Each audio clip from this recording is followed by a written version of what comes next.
সীমান্তে টানা অষ্টম রাতেও ভারত ও পাকিস্তানের সেনাদের মধ্যে গোলাগুলি হয়েছে। এদিকে ভারতের যে কোনো দুঃসাহসের দ্রুত জবাব দেয়া হবে এমন হুঁশিয়ারি দিয়েছে পাকিস্তান সেনাপ্রধান। অন্যদিকে এমন অবস্থায় ভারতকে বৃহত্তর সংঘাত এড়াতে বলেছে যুক্তরাষ্ট্র। এবার দামেস্কে প্রেসিডেন্ট প্রাসাদের কাছে হামলা চালিয়েছে ইসরায়েল। ৩০ ঘণ্টার চেষ্টায় অবশেষে নিয়ন্ত্রণে এসেছে ইসরায়েলের দাবানল।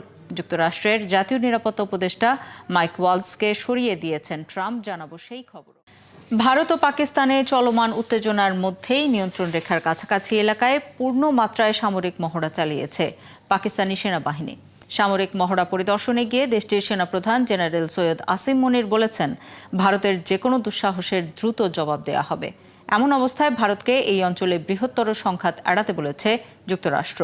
এদিকে কাশ্মীর সীমান্তে ভারত ও পাকিস্তানের সেনাদের মধ্যে টানা অষ্টম রাতের মতো গোলাগুলি চলছে।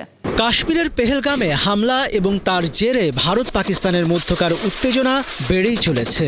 এর মাঝেই নিয়ন্ত্রণ রেখা এলওসির কাছাকাছি এলাকায় পূর্ণমাত্রায় সামরিক মহড়া চালিয়েছে পাকিস্তান সেনাবাহিনী।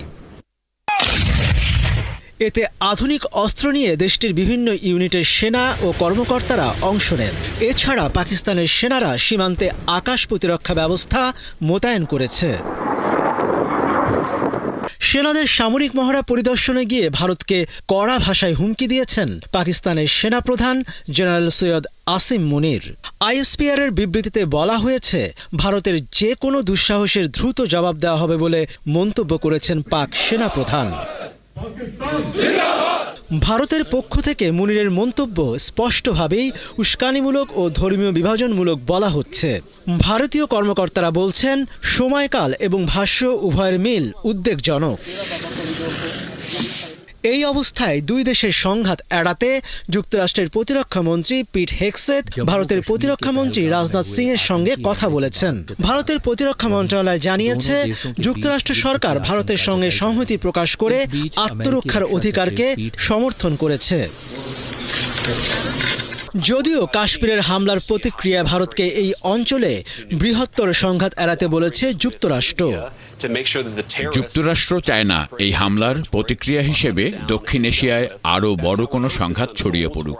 আমাদের আশা, ভারত এমনভাবে প্রতিক্রিয়া জানাবে যাতে এই ঘটনা থেকে বড় কোনো আঞ্চলিক সংঘাত তৈরি না হয়। এদিকে কাশ্মীরে হামলার পেছনে ভারতীয় গোয়েন্দা সংস্থা র জড়িত। টেলিগ্রামে ফাঁস হওয়া এক গোপন নথির বরাত দিয়ে চাঞ্চল্যকর এ দাবি করেছে পাকিস্তানের বিভিন্ন সংবাদ মাধ্যম।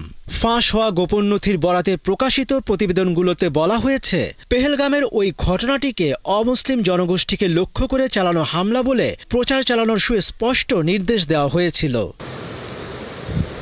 পেহেলগামের বৈশরণ উপত্যকায় পর্যটকদের উপর হামলাকারী 4 সন্ত্রাসী এখনও দক্ষিণ কাশ্মীরের জঙ্গলে লুকিয়ে আছে বলে ধারণা করছে ভারতীয় জাতীয় তদন্তকারী সংস্থা NIA। এদিকে কাশ্মীর সীমান্তের নিয়ন্ত্রণ রেখা বরাবর ভারত ও পাকিস্তানের সেনাদের মধ্যে টানা অষ্টম রাতের মতো গোলাগুলি চলেছে, তবে এতে হতাহতের কোনো খবর পাওয়া যায়নি। জম্মু কাশ্মীরের পেহেলগামে ২৬ জন বেসামরিক নাগরিককে হত্যায় জড়িত প্রত্যেককে ভারত খুঁজে বের করবে বলে হুঁশিয়ারি দিয়েছেন দেশটির কেন্দ্রীয় স্বরাষ্ট্রমন্ত্রী অমিত শাহ। বৃহস্পতিবার দিল্লিতে এক অনুষ্ঠানে এই হুঁশিয়ারি দেন তিনি।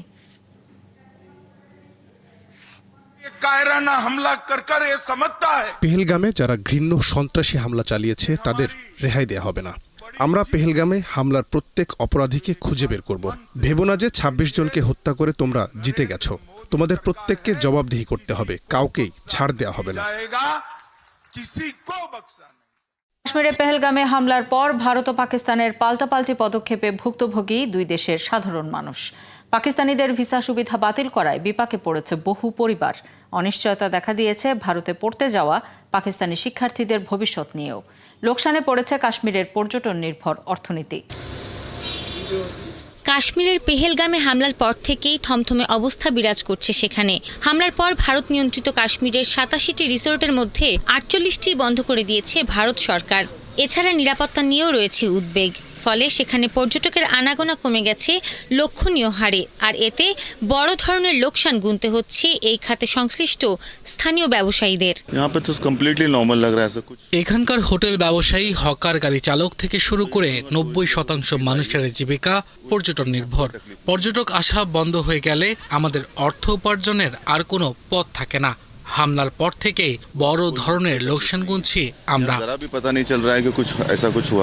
কাশ্মীরে সন্ত্রাসী হামলার মাসুল গুনতে হচ্ছে ভারত পাকিস্তান দুই দেশের সাধারণ মানুষকে। ভারত পাকিস্তানি নাগরিকদের ভিসা সুবিধা বাতিল করে দেওয়ায় বিপাকে পড়েছেন বিভিন্ন শ্রেণী পেশার মানুষজন। অনেককেই হতে হয়েছে পরিবার থেকে বিচ্ছিন্ন।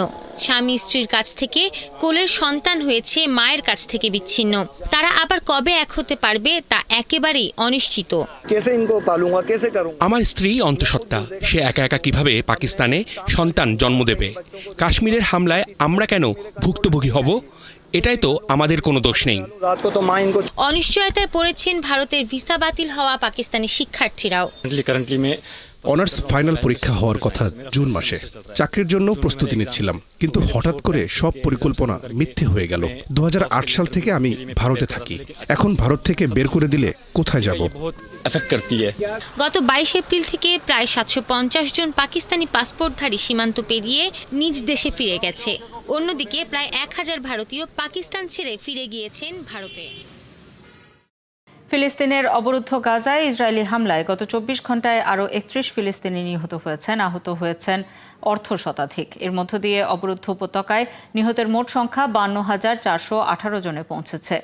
গাজার স্বাস্থ্য মন্ত্রণালয় জানিয়েছে, মধ্যাঞ্চলে বুরেজ শরণার্থী শিবিরে ইসরায়েলি বোমা হামলায় কমপক্ষে 5 জন নিহত হয়েছেন। এছাড়া দক্ষিণ গাজার খান ইউনিসে ইসরায়েলি সামরিক বাহিনী গোলাবর্ষণ করেছে, এতে বেশ কয়েকজন ফিলিস্তিনি আহত হন।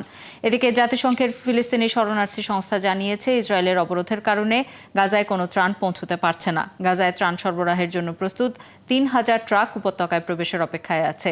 গাজার স্বাস্থ্য মন্ত্রণালয় জাতিসংঘের কাছে গাজার দুর্ভিক্ষ ঘোষণার আহ্বান জানিয়েছে। ভারত নিয়ন্ত্রিত জম্মু কাশ্মীরে দেশটির রাষ্ট্রীয় সন্ত্রাস অব্যাহত রয়েছে বলে অভিযোগ উঠেছে। বলা হচ্ছে, 2025 সালের এপ্রিলে সহিংসতা ও দমনপীড়নের আরও একটি উত্থান দেখা গেছে ওই অঞ্চলে। কাশ্মীর মিডিয়া সার্ভিস KMS এর তথ্যের বরাত দিয়ে জিও নিউজ জানিয়েছে, শুধু এপ্রিল মাসেই ভারতীয় বাহিনী 9 জন কাশ্মীরিকে হত্যা করেছে। তাদের মধ্যে 3 জন ভুয়া এনকাউন্টারে বা হেফাজতে থাকা অবস্থায় প্রাণ হারিয়েছেন। KMS কমপক্ষে 2480 জন কাশ্মীরের গণগ্রেপ্তারের বিষয়টি তুলে ধরেছে। প্রতিবেদনে বলা হয়েছে, এর মধ্য দিয়ে অঞ্চলটিতে চলমান মানবাধিকার লঙ্ঘনের বিষয়টি আরও স্পষ্ট হয়ে উঠেছে। পেহেলগামে হামলার পর থেকে সন্ত্রাসবিরোধী অভিযান পরিচালনাকালে ভারত নিয়ন্ত্রিত কাশ্মীরের বেশ কয়েকজনের বাড়িঘর ধ্বংসও করে দিয়েছে ভারতীয় সেনারা। পাকিস্তান নিজেদের আকাশসীমায় ভারতের বিমান চলাচল বন্ধ করে দেয়ায় চরম ক্ষতির মুখে পড়েছে ভারতীয় বিমান সংস্থা এয়ার ইন্ডিয়া। জানা গেছে, পাকিস্তানের ওপর দিয়ে ওড়া বন্ধ হওয়ায় বিকল্প পথে উড়ে যেতে খরচ বহুগুণে বেড়ে যাবে এয়ার ইন্ডিয়ার। বাড়তি জ্বালানি ফ্লাইট চলার সময়ও বাড়াতে হবে। এদিকে যাতায়াতে বেশি সময় লাগলে যাত্রীদের ওপর প্রভাব পড়তে পারে বলে সতর্ক করেছে এয়ার ইন্ডিয়া।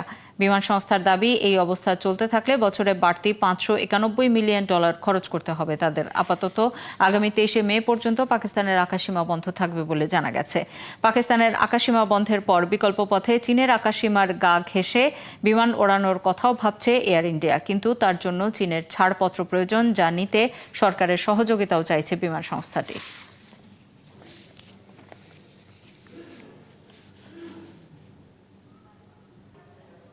সিরিয়ার রাজধানী দামেস্কে প্রেসিডেন্ট প্রাসাদের কাছে একটি লক্ষ্যবস্তুতে গতকাল বৃহস্পতিবার রাতে হামলা চালিয়েছে ইসরায়েল। ইসরায়েলি প্রধানমন্ত্রী বেনিয়ামিন নেতানিয়াহু শুক্রবার সকালে এই হামলার কথা জানিয়েছেন। বলেছেন, এই হামলা সিরিয়ার শাসক গোষ্ঠীর প্রতি একটি স্পষ্ট বার্তা, আর তা হলো তারা দামেস্কের দক্ষিণে সিরীয় বাহিনী মোতায়েন বা দ্রুজ সম্প্রদায়ের প্রতি কোনো হুমকি মেনে নেবে না। দ্রুজ হলো সিরিয়ায় বসবাসরত একটি ক্ষুদ্র ধর্মীয় গোষ্ঠী। ধর্মবিশ্বাসের দিক থেকে তারা ইসলাম ধর্মের একটি শাখা হিসেবে বিবেচিত। দ্রুজদের রক্ষার অঙ্গীকারের কথা বলে ইসরায়েল এ নিয়ে পরপর 2 দিন সিরিয়ায় হামলা চালালো। এর আগে দামেস্কের উপকণ্ঠে ইসরায়েল হামলা চালায়। সম্প্রতি দামেস্কের সাহনায়া শহরে বিভিন্ন গোষ্ঠীর মধ্যে সংঘর্ষে 40 জন নিহত হয়। সে সময় দ্রুজদের উপর হামলার বিষয়ে সতর্ক করেছিল ইসরায়েল। অন্যদিকে এমন হামলাকে অভ্যন্তরীণ বিষয়ে বিদেশি হস্তক্ষেপ বলে নিন্দা জানায় সিরিয়া। তবে সিরিয়ার এই বিবৃতিতে ইসরায়েলের নাম উল্লেখ করা হয়নি। ইসরায়েলের দখলকৃত জেরুজালেমের দাবানল নিয়ন্ত্রণে এসেছে। টানা দুদিন পশ্চিম জেরুজালেমের বিভিন্ন বনাঞ্চল জ্বলছিল দাবানলে। এ সময় ইসরায়েলে জরুরি অবস্থা ঘোষণা করা হয়। এছাড়া আগুন নেভাতে অন্যান্য দেশের সহায়তা চায় তারা। ইসরায়েলের ফায়ার অ্যান্ড রেস্কিউ সার্ভিস জানিয়েছে ৩০ ঘন্টারও বেশি সময় পর ফায়ার ফাইটাররা জেরুজালেমের পাহাড়ের দাবানল নিয়ন্ত্রণে আনতে সক্ষম হয়েছেন। নতুন করে যেন আর কোনো দাবানল সৃষ্টি না হয় এবং আগুন ছড়িয়ে না পড়ে সেজন্য ফায়ার ফাইটাররা আরও কয়েক ঘন্টা কাজ করবেন। আগুন এখন নিয়ন্ত্রণে আসায় দাবানলের সূত্রপাত তদন্তের কাজ শুরু করা হবে বলেও জানিয়েছে। রোমে ইরান ও যুক্তরাষ্ট্রের মধ্যে চতুর্থ দফার পরমাণু আলোচনা স্থগিত করা হয়েছে। বিষয়টি বৃহস্পতিবার নিশ্চিত করেছেন ইরানের এক ঊর্ধ্বতন কর্মকর্তা। তিনি জানান, আলোচনার নতুন সময়সূচি নির্ভর করবে ওয়াশিংটনের অবস্থানের ওপর। প্রাথমিকভাবে শনিবার ৩রা মে রোমে এই আলোচনা অনুষ্ঠিত হওয়ার কথা ছিল। এ বিষয়ে মধ্যস্থতাকারী দেশ ওমান জানিয়েছে লজিস্টিক্যাল কারণে রোমে নির্ধারিত তারিখে আলোচনা সম্ভব হচ্ছে না। এদিকে আলোচনার সঙ্গে সম্পৃক্ত একটি সূত্র বার্তা সংস্থা রয়টার্সকে জানিয়েছেন, যুক্তরাষ্ট্র কখনোই রোমে অনুষ্ঠেয় চতুর্থ দফার আলোচনায় তাদের অংশগ্রহণ নিশ্চিত করেনি। সূত্রটি আরও জানায়, আলোচনা কখন এবং কোথায় অনুষ্ঠিত হবে তা এখনও নির্ধারিত হয়নি।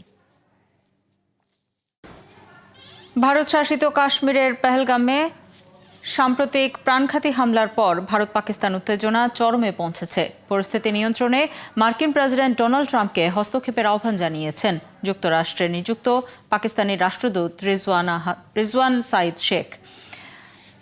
মার্কিন সাময়িকী নিউজউইকে প্রকাশিত একটি প্রতিবেদনে জানানো হয়েছে, গত ২২ এপ্রিল পেহেলগামে হামলার জন্য পাকিস্তানকে দোষারোপ করলেও এর পক্ষে কোনো প্রমাণ উপস্থাপন করতে পারেনি। অন্যদিকে পাকিস্তানের সামরিক ও বেসামরিক নেতৃত্ব এই অভিযোগ প্রত্যাখ্যান করে নিরপেক্ষ তদন্তের দাবি জানিয়েছে। রিজওয়ান সাইদ শেখ বলেন, বিশ্বে শান্তি প্রতিষ্ঠার যে লক্ষ্য নিয়ে ট্রাম্প প্রশাসন কাজ করছে, কাশ্মীর ইস্যু তার জন্য একটি বড় চ্যালেঞ্জ। এখানে কেবল দুই প্রতিবেশী দেশ নয়, বরং পরমাণু শক্তিধর দুই দেশের মধ্যে যুদ্ধের আশঙ্কা রয়েছে। রাষ্ট্রদূত সাইদ শেখ জানান, আগের যে কোনো সময়ের চেয়ে এবার মার্কিন প্রশাসনের উচিত একটি দীর্ঘস্থায়ী ও কার্যকর শান্তি উদ্যোগ নেওয়া, যেন ভবিষ্যতে এই উত্তেজনা বারবার ফিরে না আসে। মাইক ওয়ালসকে যুক্তরাষ্ট্রের জাতীয় নিরাপত্তা উপদেষ্টার পদ থেকে সরিয়ে দেওয়ার ঘোষণা দিয়েছেন দেশটির প্রেসিডেন্ট ডোনাল্ড ট্রাম্প। তবে পদচ্যুতি নয়, বরং জাতিসংঘ যুক্তরাষ্ট্রের পরবর্তী রাষ্ট্রদূত হিসেবে তাকে মনোনয়ন দিয়েছেন ট্রাম্প। ওয়ালসের শূন্য পদে তার স্থলাভিষিক্ত হবেন মার্কিন পররাষ্ট্রমন্ত্রী মার্কো রুবিও। পররাষ্ট্রমন্ত্রীর পাশাপাশি তিনি মার্কিন জাতীয় নিরাপত্তা উপদেষ্টার দায়িত্ব পালন করবেন। সোশ্যাল মিডিয়ায় দেয়া এক পোস্টে ট্রাম্প ওয়ালসকে তার কাজের জন্য ধন্যবাদ জানিয়েছেন এবং বলেছেন তার স্থলাভিষিক্ত হবেন পররাষ্ট্রমন্ত্রী মার্কো রুবিও, যিনি আমেরিকার শীর্ষ কূটনীতিক হিসেবেও তার দায়িত্ব পালন অব্যাহত।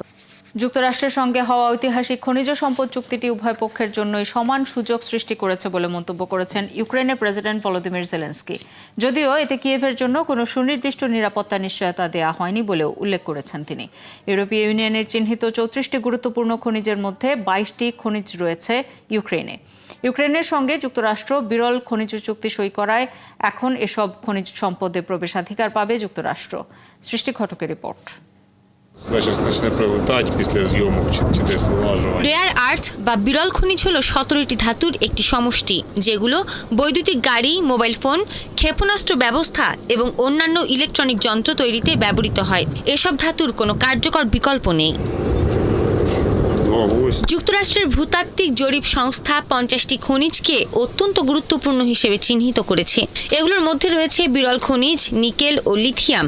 এসব গুরুত্বপূর্ণ খনিজ প্রতিরক্ষা, আধুনিক প্রযুক্তি, মহাকাশ গবেষণা এবং পরিবেশ বান্ধব শক্তি উৎপাদনের ক্ষেত্রে খুব দরকারি। ইউক্রেনের সরকারি তথ্য অনুযায়ী ইউরোপীয় ইউনিয়নের চিহ্নিত 34টি গুরুত্বপূর্ণ খনিজের মধ্যে 22টি খনিজ রয়েছে ইউক্রেনে। এর মধ্যে রয়েছে শিল্প ও নির্মাণ সামগ্রী, মূল্যবান ধাতু, ইস্পাত শিল্পের প্রয়োজনীয় উপকরণ ও কিছু বিরল খনিজ।